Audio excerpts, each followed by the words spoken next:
감사합니다. 우리가 아브라함 이렇게 말하면 떠오르는 게 있습니다. 믿음의 조상 이 단어가 떠오르죠. 하나님께서 아브라함에게 자식을 주시겠다고 했지만 그 날이 언제 올지 몰라서 기다리고 있는 아브라함에게 어느 날 밤에 아브라함을 밖으로 부르십니다. 그러면서 하늘을 쳐다보라 그럽니다. 그래서 하늘에 무별을 세어보라고 얘기합니다. 내 자손이 이와 같이 되리라고 이렇게 얘기하셨어요. 그런데 아브라함이 그 말을 실제 믿었어요. 그런데 하나님이 그 믿음을 보시고 의롭다라고 하셨어요. 이렇게 의롭다라고 받은 아브라함이 13년이 지났는데도 아무런 소식이 없어요. 그래서 아브라함에게 하나님이 이제는 할례를 요구하십니다. 왜 할례를 요구하셨냐면 내가 이제 자식을 줄 것인데 이 자식은 네 육신으로 혈육으로 낳은 씨가 아니라는 겁니다.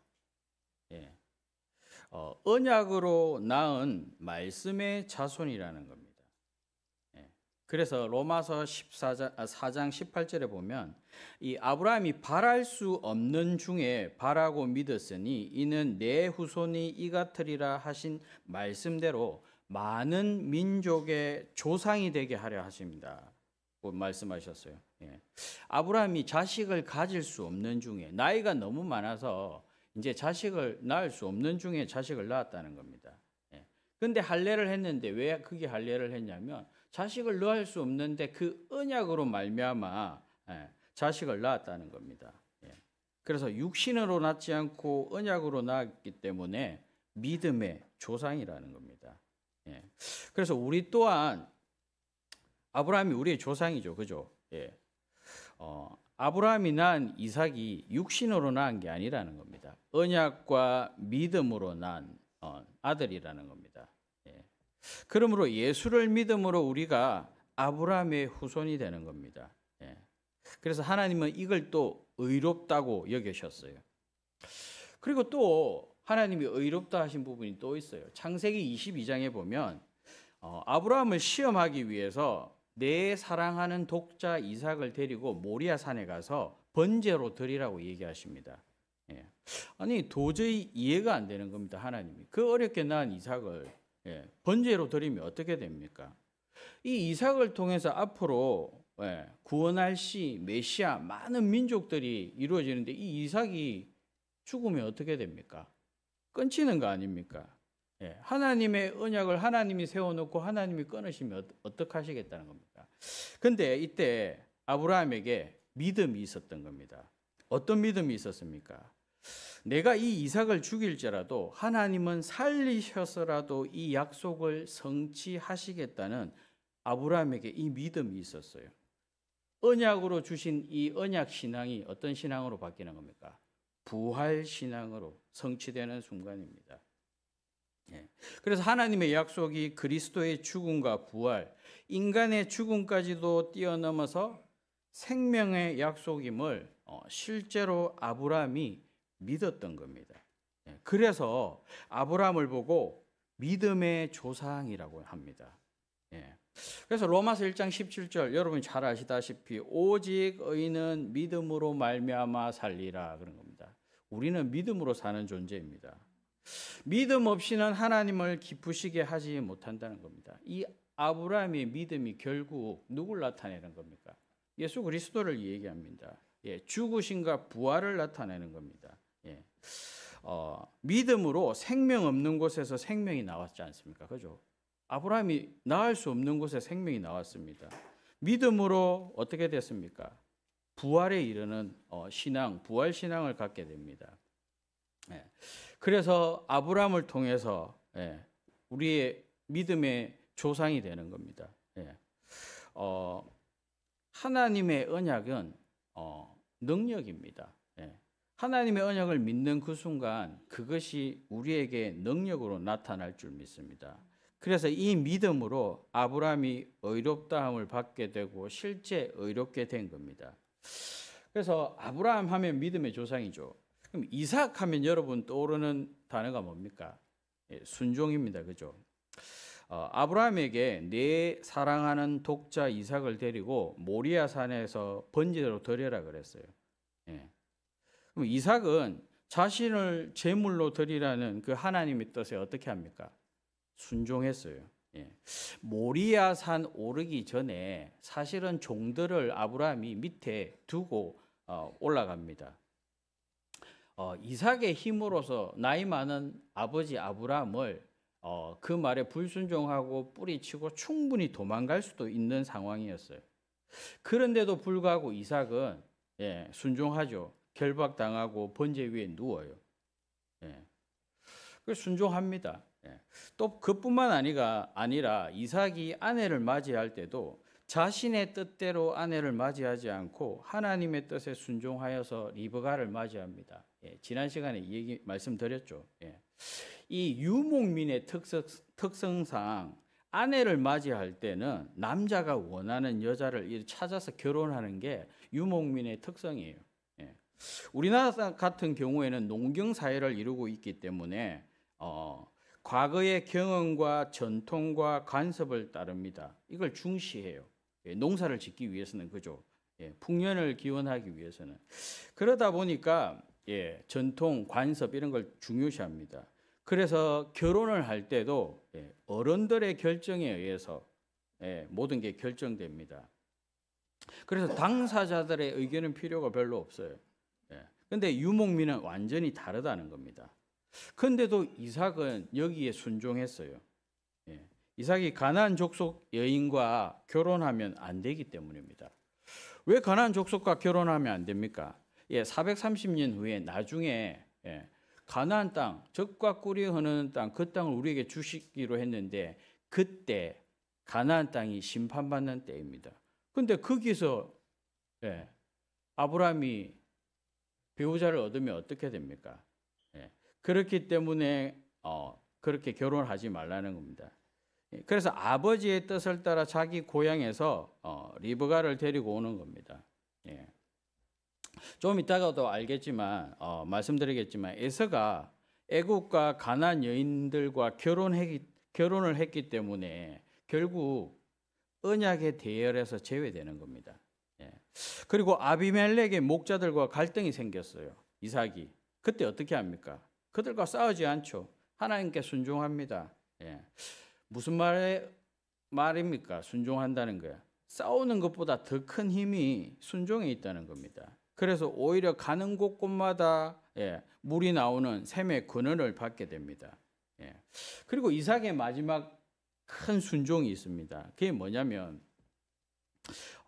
하나님이 내 생각과 다르게 에서가 아니라 야곱이 영적 장자로 생각하신다는 걸 깨달는 순간이에요. 이삭의 입장에서는 야곱보다 에서가 더 남자답고 이삭이 살아보지 못했던 그런 당당함, 남성 이런 걸 가졌기 때문에 이삭 입장에서는 야곱보다 에서가 장자의 축복을 받았으면 좋겠다는 생각을 하고 있었어요. 근데 자기 생각이었던 거예요. 하나님 생각은 다르다는 거예요. 그래서 자신의 뜻을 내려놓고 야곱에게 이게 공식적으로 인정하면서 축복하는 장면이 창세기 28장 1절에 나옵니다. 야곱에게 속아서 축복하는 것이 아니라 실제 이삭이 야곱에게 축복하는 장면입니다.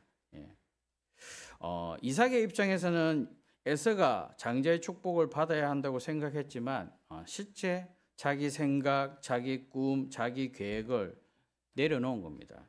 하나님이 야곱의 믿음을 보셨구나.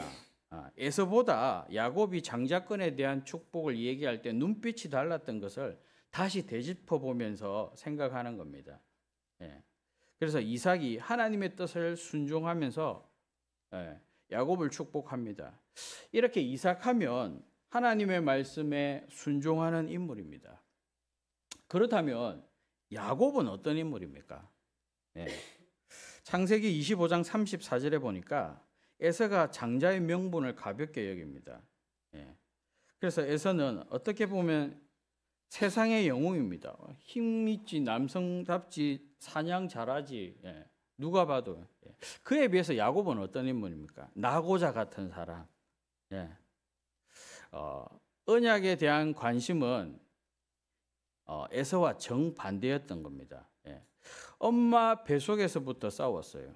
그래서 형의 발목을 잡고 나옵니다. 예. 옛날에 고대에 씨름할 때 발목을 잡는 거는 반칙으로 여겼어요.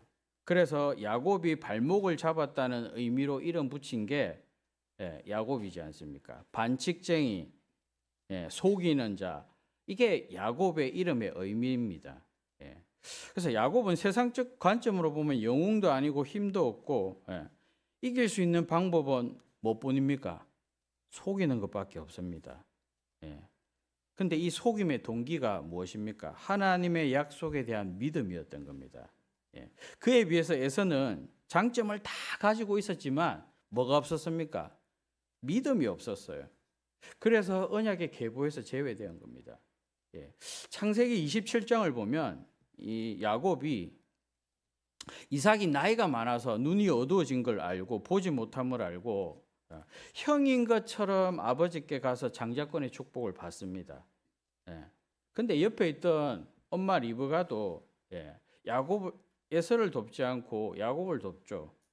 에서의 옷을 입히고 염소 새끼의 털을 붙이고 맛있는 별미를 준비해 가지고 장자권의 축복을 받아내도록 합니다. 왜 리브가가 에서를 돕지 않고 야곱을 도왔을까요? 창세기 25장 32절에 보면 에서는 장자의 명분을 팥죽 한 그릇에 팔아버립니다. 가볍게 여겼다는 말입니다. 그리고 가나안 사람들의 딸과 이스마엘 딸들을 아내로 삼아버려요. 리브가 입장에서는 차라리 에서보다 야곱이 낫다고 생각할 수밖에 없는 겁니다. 그래서 이삭이 형을 피해서 삼촌 라반 집에 갈 때 이삭이 야곱을 부릅니다. 그래서 진짜 축복해 줍니다. 그리고 절대 가나안 여인들 사람들과 아내로 맞이하지 말라고 얘기합니다. 그러면서 삼촌들의 딸을 아내로 삼으라고 얘기합니다. 왜입니까? 430년 후에 가나안 족속은 멸망하기 때문입니다. 그 땅을 약속으로 주시기로 했는데 그들과 결혼하면 안 되기 때문입니다. 그래서 에서는 이 장자권의 축복에서 탈락된 겁니다. 하나님의 언약을 에서는 경외로 여긴 겁니다. 그래서 실제 장자는 에서지만 장자의 축복은 야곱이 받은 겁니다. 자, 그러면 아브라함 하면 믿음의 조상, 이삭 하면 순종, 야곱 하면 뭡니까? 믿음도 아니고 순종도 아니죠. 장자권의 축복을 받기는 했는데 뭘 써서 받았어요? 인본주의, 그죠? 여러분이 잘 아시는 인본주의. 우리와 비슷한 신앙생활을 합니다. 분명히 하나님 믿는데, 하나님 의지하는데 상황과 환경이 생기면 내 생각, 내 방법이 이렇게 나오는 겁니다. 인간적인 방법이 그걸 가지고 신앙생활을 합니다.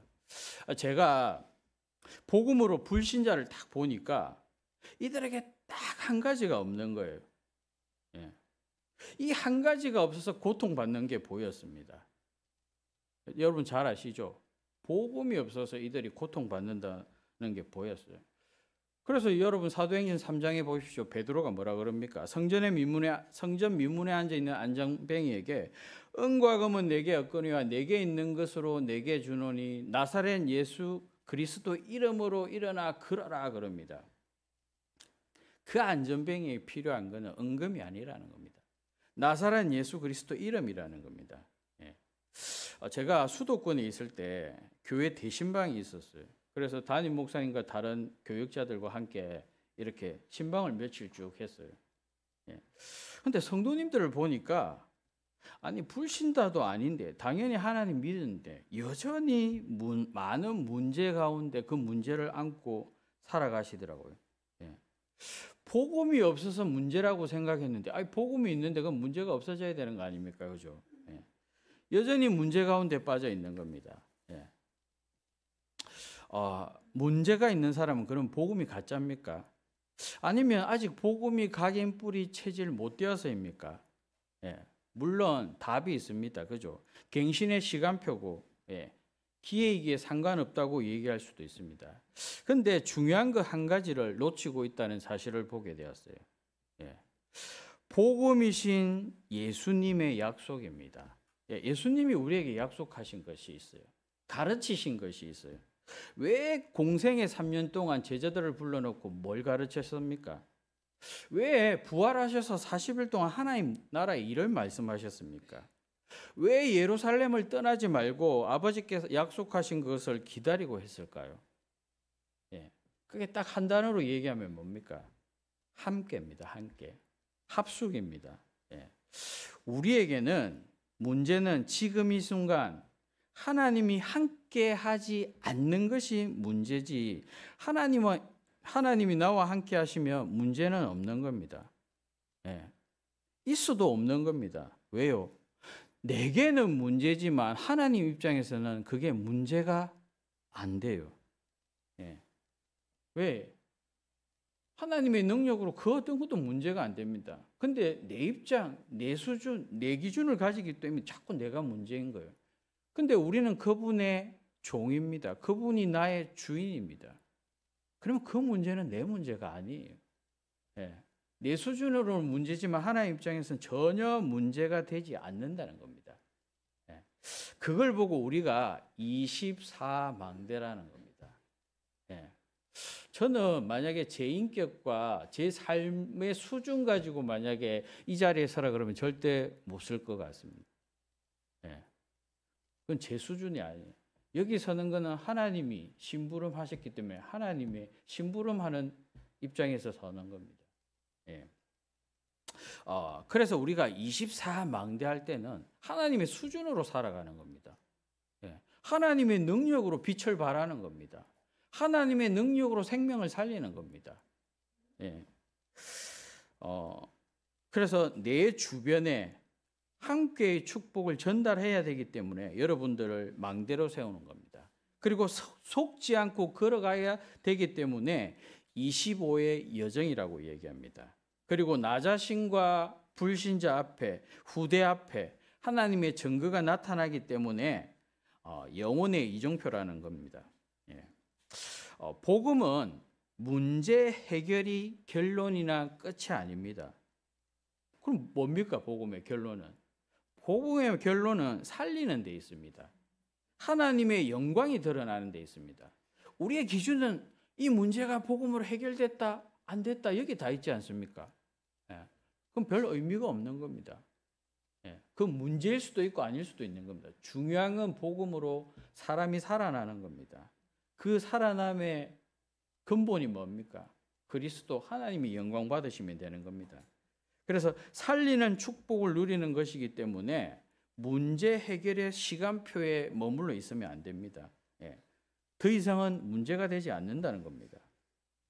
그래도 여전히 문제는 있지 않습니까? 그건 우리 수준인 겁니다. 예. 나와 함께 하시는 하나님은 전혀 문제가 되지 않는다는 겁니다. 왜? 생명 없는 곳에 생명을, 죽은 자를 살리시는 분이 하나님이기 때문입니다. 예. 내 수준으로는 절대 불가능하죠. 예. 근데 자꾸 내 수준으로 있으니까 하나님 능력이 필요 없어지는 겁니다. 예. 어떤 면에서 문제는 서론에 불과하는 겁니다. 본론은 살리기 위한 것에 있고, 살기 위한 것에 있고, 살아남기기 위한 것에 있는 겁니다. 예.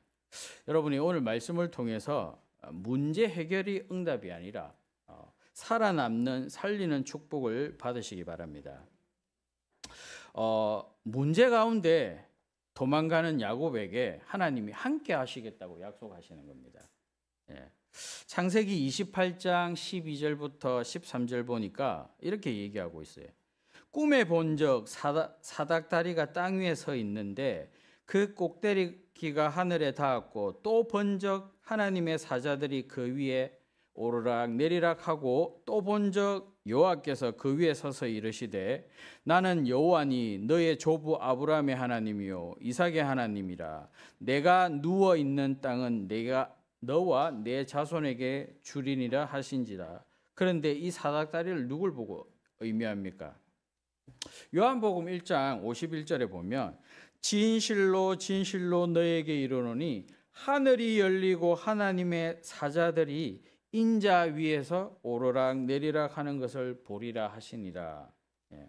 그러면서 하나님께서 야곱에게 지금까지 아브라함이나 이삭으로부터 전해들은 믿었던 이 복에 대해서 다시금 설명하십니다. 그리고 약속을 주시고 이를 위해서 끝까지 너와 함께 하실 것을 말씀하세요. 누구와 함께 하시겠다고요? 야곱과요. 그래서 창세기 28장 15절을 보면 내가 너와 함께 있어 내가 어디로 가든지 너를 지키며 너를 이끌어 이 땅으로 돌아오게 할지라. 내가 네게 허락하는 것을 다 이루기까지 너를 절대 떠나지 않겠다고 약속하십니다. 예. 그래서 야곱이 아침에 다시 일어나서 그 돌베개를 기둥 삼고 기름을 붓고 서원하는 기도를 하죠. 예. 시작은 형을 피해서 혼자 도망가는 길이었는데 어떻게 됩니까? 이 베델에서 하나님을 만나고 꿈에 하나님과 함께하는 길을 가게 되는 겁니다. 예. 그래서 하나님이 함께 하신다는 믿음으로 도망의 길이 아닌 함께의 축복을 누리는 겁니다. 예. 그리고 이제 이 야곱이 누구 집에 갑니까? 외삼촌 집에 도착하게 됩니다. 예. 이 외삼촌을 만났는데 이 외삼촌이 보통 사람이 아니에요. 예. 야곱도 이름의 의미에 있듯이 속이는 자였어요. 그런데 이 라반은 그에 비할 바가 못 되는 겁니다. 자기 딸을 이용해서 이 야곱의 노동력을 착취하는 겁니다. 야곱을 속이는 겁니다. 야곱도 속이는 자였는데 이 야곱을 속여 먹는 자가 라반이에요. 예. 야곱은 자기 아버지 이삭을 속일 때 자기가 동생인데 형이라고 속였지 않습니까? 그죠? 예. 그런데 라반은 자기 딸 언니 레아를 동생 라헬이라고 속이고 14년을 일하게 만들어 버립니다. 대단하죠, 그죠? 예. 그뿐만 아닙니다. 창세기 32장 7절 보면 품삯을 10번이나 바꿉니다. 안 주려고. 예. 이렇게 야곱은 자신보다 더한 사람을 만나게 돼요. 예. 그래서 라반과 갈등하게 됩니다. 그런데 이 시간이 야곱에게 있어서는 중요한 시간입니다. 인간의 방법, 인본주의, 한계를 보는 그런 시간이 되는 겁니다. 예. 그래서 베델에서 만나 자신과 함께 하시겠다는 하나님을 조금씩 깨달아가게 되죠. 그래서 하나님을 의지하는 법을 배우게 됩니다. 예. 그리고 마지막 6년에는 야곱이 거부가 됩니다. 외삼촌 집에서 20년을 통해서 인간적인 방법, 인본주의 쓰는 게 이렇게 안 좋은 것이라는 걸 야곱이 깨닫게 됩니다. 예. 그리고 하나님은 이 모든 상황을 아시고 야곱을 축복하시죠. 예. 그리고 이제 때가 되어서 야곱이 가나안으로 돌아가려고 합니다. 예. 단순히 외삼촌과의 그런 갈등, 자기 생각이 아니라 내가 돌아갈 때도 이제 하나님의 인도를 받고 떠나가야 되지 않겠나. 지금까지 내 마음대로 모든 걸 결정했다면 하나님의 인도를 받고 하나님을 의지해야 되지 않겠냐는 생각을 하게 됩니다. 그래서 창세기 32장 9절에 보면 야곱이 이런 응답을 받아요. 내 조부 아브라함의 하나님, 내 아버지 이삭의 하나님, 여호와여 주께서 전에 내게 명령하시기를 내 고향 내 족속에게로 돌아가라. 내가 내게 은혜를 베푸리라 하셨느라. 이 말씀을 붙잡고 응답받고 믿음으로 다시 돌아오게 됩니다. 자, 우리의 문제는 우리에게 꼭 필요한 것은 문제 보는 눈이 아니에요. 이 문제가 해결되었다 안 되었다 이게 아닙니다. 우리에게 꼭 필요한 건 하나님을 의지하는 믿음입니다. 그 하나님이 지금 나와 함께 하심으로 문제가 와도 상관없는 겁니다. 지나가는 것이기 때문입니다. 중요한 건 내가 하나님을 의지할 수 있는 믿음이라는 겁니다. 순종이라는 겁니다. 그리고 야곱을 이스라엘이라고 바꾸시는 하나님입니다. 이 갈등 속에 있는 야곱의 이름을 이스라엘이라고 하나님 바꾸십니다. 예. 왜 이스라엘 백성들을 히브리인이라고 불렀을까요? 예. 왜냐하면 그들이 가나안 땅 올 때 강을 건너왔기 때문입니다. 예. 다시 말하면 어려움과 많은 일들을 지나왔기 때문에 그들을 히브리인이라고 얘기합니다. 그 이름 속에서는 이스라엘의 역사가 묻어 있죠. 그래서 히브리인이라고 부릅니다. 또 이스라엘을 아브라함의 후손이라고도 하기도 합니다. 뭐 간단히 말하면 혈연적인 관계를 통해서 아브라함의 후손이기 때문에 그렇게 부릅니다. 그러면 왜 이스라엘이라고 부릅니까? 여기에는 신앙적인 이유가 있습니다. 이름은 그 사람의 본질을 나타냅니다. 어떻게 보면 히브리는 강을 건너왔기 때문에 우상 숭배하는 그들을 하나님 건져내셨다는 겁니다. 그리고 아브라함의 후손이라는 건 혈연적인 이유도 있지만 이삭을 보면 알 수 있듯이 언약의 후손이라는 겁니다. 거기에 비밀이 있죠. 그리고 이스라엘의 이름은 신앙적인 경험을 통해서 자기의 정체성을 나타내는 이름입니다. 하나님 앞에서 나는 누구인지 분명히 드러내는 신앙적인 정체성이 있는 회복하는 그런 사건이 이 브니엘 사건입니다. 창세기 32장 1절에서 2절을 보면 이 야곱이 삼촌집에서 이제 가나안으로 돌아오려고 하는데 그 길에 하나님의 사자들을 만나게 됩니다. 마하나임이라고 그러죠. 이 하나님의 이중 군대를 뜻합니다. 전에는 이삭의 눈에 보이지 않았는데 하나님의 천군 천사를 보게 되는 겁니다. 이 말은 하나님의 군대가 지금 너를 보호하고 계신다는 것을 보여준 겁니다.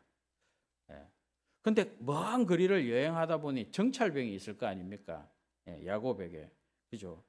많은 재산을 가지고 움직이는데 근데 정찰병이 큰일 났다는 겁니다. 당신 형 에서가 이 400명의 군대를 몰고 에돔 산지에서 출발했다는 겁니다. 그 소식을 야곱이 듣고 심히 두렵고 답답하였다고 성경은 기록하고 있어요. 조금 전만 하더라도 야곱이 뭘 봤습니까? 이중군대 마하나임을 보게 됐어요. 그럼에도 불구하고 갑자기 심히 두렵고 답답해서 뭐가 다시 나오죠? 예체질로 그대로 돌아옵니다. 20년 동안 훈련받았는데 누구한테요? 삼촌 라반한테는. 평안을 누리는 것보다 인간적인 방법을 또 쓰게 돼요. 누가요? 야곱이. 어떻게 쓰냐면 뇌물로 형의 마음을 얻고자 야곱의 소떼를 이렇게 보내요. 그러면서 형에게 가서 만나서 이렇게 얘기하라고 합니다. 주의 종 야곱이 자기 주 에서에게로 보내는 예물입니다라고. 형이 들었을 때는 기가 찬 말 아닙니까, 그죠? 주의 종 야곱이 자기 주 에서에게. 지금 야곱이 누구를 주라고 부르고 있습니까? 형을 그죠 주라고 부르면서 자기 예물을 그걸 몇 번 하냐? 3번씩이나 보내요. 아무리 예전에 과거에 파 쪽으로 장자권을 가로채고 도망간 동생이지만 이렇게 나오니까 어떻습니까? 에서 입장에서는. 근데 그리고 나서 그 다음에 어떻게 하냐면 1,004명과 자기 가족들을 에서에게 보냅니다. 그리고 자기는 홀로 약복강 건너서 기다리고 있어요. 혹시라도 야곱이 이렇게까지를 했는데도 에서의 마음이 바뀌지 않을까 봐. 바뀌지 않으면 뭐 하겠다고요? 일단 나라도 살아남고 보자. 도망가겠다는 겁니다. 그래서 강 건너서 할 수 있는 건 다 한 겁니다. 인본주의라 그러죠. 그죠? 20년 동안 훈련받았는데도 불구하고 그대로 놓는 겁니다. 그래서 하나님께서 야곱의 체질을 완전히 바꾸기 위해서 직접 개입하시는 장면이 이 브니엘 하나님과 씨름하는 사건입니다. 혼자 남아있는 야곱에게 밤에 누군가가 뒤에서 덮쳐요. 야곱이 있는 힘을 다해서 날이 새도록 싸웁니다. 창세기 32장 25절을 보면 자기가 야곱을 이기지 못함을 보고 그가 야곱의 허벅지 관절을 치매 야곱의 허벅지 관절이 그 사람과 씨름할 때 어긋났더라. 그때야 야곱이 순간 이런 생각을 하게 됩니다. 이분이 단순히 강도가 아니구나 지금. 하나님이시구나. 이런 생각을 해야 돼요. 그래서 날이 새도록 막 이러고 있으니까 하나님 떠나려고 합니다. 왜? 하나님 얼굴을 보면 어떻게 됩니까? 죽으니까요. 근데 야곱이 끝까지 붙잡고 자기를 축복해달라는 겁니다. 그때 하나님이 야곱에게 얘기합니다. 내 이름이 무엇이냐고 물으세요. 그때 하나님이 뭐라고 얘기하십니까? 야곱이라 하지 말라는 겁니다. 이스라엘이라고 하라는 겁니다. 이스라엘 이름의 의미는 하나님과 싸워 이긴 것도 있지만 하나님께 끝까지 매달리고 의지했다는 의미도 있습니다. 무슨 말입니까? 우리는 매 순간 하나님 없이 안 되는 존재입니다. 그래서 끝까지 하나님에 의지하면서 살라고 이름을 바꾸신 거예요. 더 이상 속이는 자로 살지 말고 하나님을 끝까지 의지하는 자로 살아라고요. 왜? 하나님이 너와 함께 하시기 때문에. 그리고 사실 하나님을 보면 죽는데 하나님이 살려주세요. 그래서 32장 30절에 보면 그러므로 야곱이 그곳에서 이름을 브니엘이라 하였으니 그가 이르기를 내가 하나님과 대면하여 보았으나 내 생명이 보존되었다 함이더라. 그래서 형과 좋게 만나게 됩니다. 더 이상 우리는 신앙생활하면서 인간적인 속이는 자 야곱의 이름으로 살아가면서 신앙생활할 필요가 없어요. 누굽니까 여러분은? 이스라엘이에요. 하나님을 의지하며 하나님을 믿고 살아가는 자입니다. 그리고 세 번째 야곱이 결국 베델로 하나님 부르십니다. 야곱의 딸 레아가 이 하몰의 아들 세겜에게 강간을 당해요. 그래서 하몰이 내 아들이 원하니까 아내로 삼게 하자고 얘기합니다.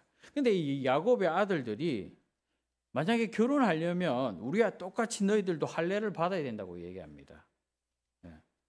그래서 이 사람들이 좋다 그럼 우리 할례 받겠다 모든 남자들이. 근데 야곱의 두 아들 시몬과 레위가 어떻게 합니까? 칼을 들고 갑니다. 칼을 들고 가서 모든 남자를 다 죽여버려요. 복수한 거죠, 그죠? 이 모습을 인근의 다른 도시 국가들이 보고 분노를 하는 거예요. 그래서 가나안의 연합군이 만들어집니다. 그래서 야곱이 뭐라고 얘기합니까? 창세기 34장 30절에 보면 야곱이 시몬과 레위에게 이르되 너희가 내게 화를 끼쳐 나로 하여금 이 땅의 주민 곧 가나안 족속과 브리스 족속에게 악취를 내게 하였도다. 나는 수가 적은즉 그들이 모여 나를 치고 나를 죽이리니 그러면 나와 내 집이 멸망하리라. 그때 하나님이 야곱을 베델로 부르십니다. 사실 이 베델은 어떤 장소입니까? 야곱이 형을 피해서 도망해서 돌비개로 자고 있을 때 하나님의 사닥다리가 오르락내리락 장소입니다. 그죠? 그러면서 할아버지와 아버지에게 주신 언약을 다시 한번 확인해요. 그러면서 너와 내 자손에게 주리라고 약속하신 이 땅을 내가 주리라. 내가 어디로 가든지 너와 함께 하겠다는 그 약속의 말씀을 다시 생각하는 겁니다.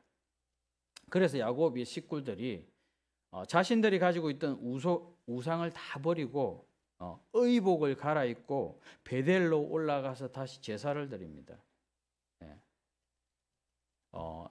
이곳은 야곱의 형을 피해서 떠나던 그곳이지만 다시 제단으로 제사를 드리는데 어떤 일이 일어나냐면 창세기 35장 5절에 보니까 이 야곱의 아들들을 추격하는 자가 갑자기 사라져요.